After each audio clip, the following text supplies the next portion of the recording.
A Night Out by Mr. Jelly.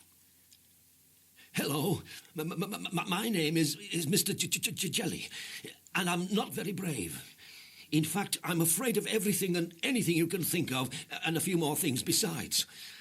I get into a terrible panic over the slightest little thing. Like this afternoon when the phone rang. Ring, ring! Oh, help! Oh, disaster! It's a fire alarm. Oh, my goodness, there's a fire, a huge fire, an enormous, huge fire that's going to burn my house down. Oh, help! I shrieked. It took me 5 minutes to realise that I don't have a fire alarm, and it was only the phone. Hello? Who's there? I asked. Hello, is Mr. Strong here? Said Mr. Strong. Hello, Mr. Strong. I was wondering if you would like to come to the fair this evening with me and Mr. Tickle, he asked. I would, but how am I going to get there? I can't go on my own.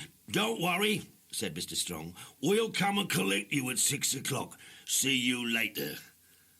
However, by 6 o'clock they'd not arrived, and there was still no sign of them by 6:30. I opened my front door a crack and peeked out. Nothing. It was a lovely summer's evening and all was quiet, so I decided I would start out for the fair. I was sure that it would not be long before I met Mr. Strong and Mr. Tickle. After walking for a while, I noticed that the sun was setting. It was later than I'd realised. The shadows under the trees grew longer and longer, and darker and darker. I began to feel afraid, and my knees were trembling. Why ever did I leave my lovely warm house? I said to myself. I wish Mr. Strong and Mr. Tickle would hurry up. Not long after this, the sun dipped down behind the trees, and there I was, on my own, in the dark, in the middle of the wood. I began to imagine I could see shapes lurking in the shadows, and then I heard a sound, a horrible, terrifying sound. Twit, twoo! Oh, calamity, oh, help, I cried, and hid behind a tree. At that moment the moon came out, and above me, sitting on a branch, was an owl. Of course, it had only been an owl hooting.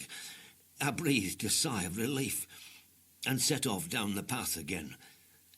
The moon rose higher in the night sky, making everything look pale and ghostly. My knees began to tremble again, and suddenly I saw a dark something out of the corner of my eye. I stopped. The dark something stopped.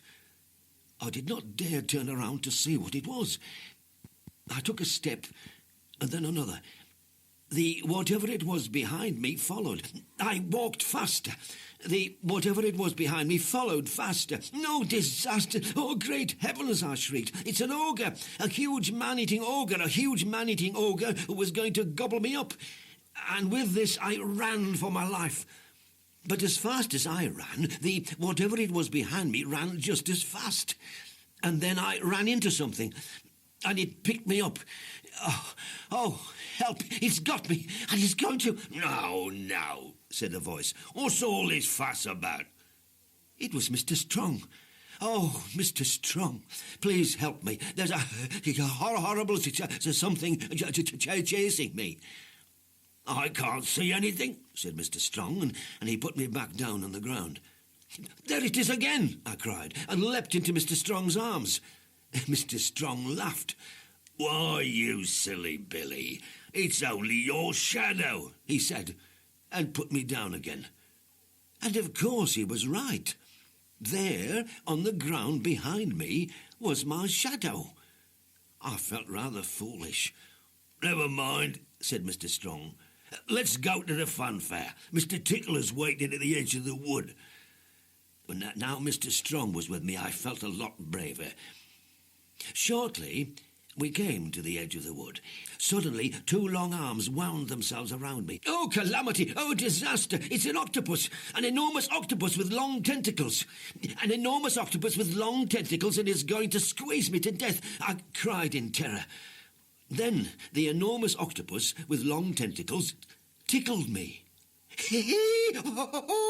I laughed. Of course, it was Mr. Tickle.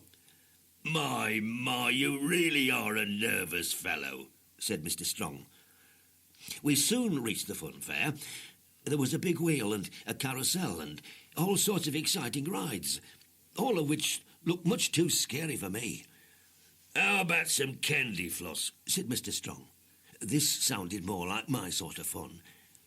At the candy floss stall, we met Mr. Greedy and little Miss Bossy. Mr. Greedy was eating candy floss. "If you eat any more, you'll burst," said Miss Bossy to Mr. Greedy. Suddenly, there was a loud bang. "Oh, what was that?" I cried. "Oh, heavens! Oh, disaster! Mr. Greedy's exploded! Mr. Greedy's eaten too much and exploded all over the place." "Calm down," said Mr. Strong. "It was only a balloon bursting." I breathed a sigh of relief. "What shall we do next?" asked Mr. Strong. Then he looked at me and grinned. "How about a ride on the ghost train?" My eyes opened wide in terror. My knees felt weak. I began to tremble. "Only teasing," said Mr. Strong, and laughed. And I laughed, nervously.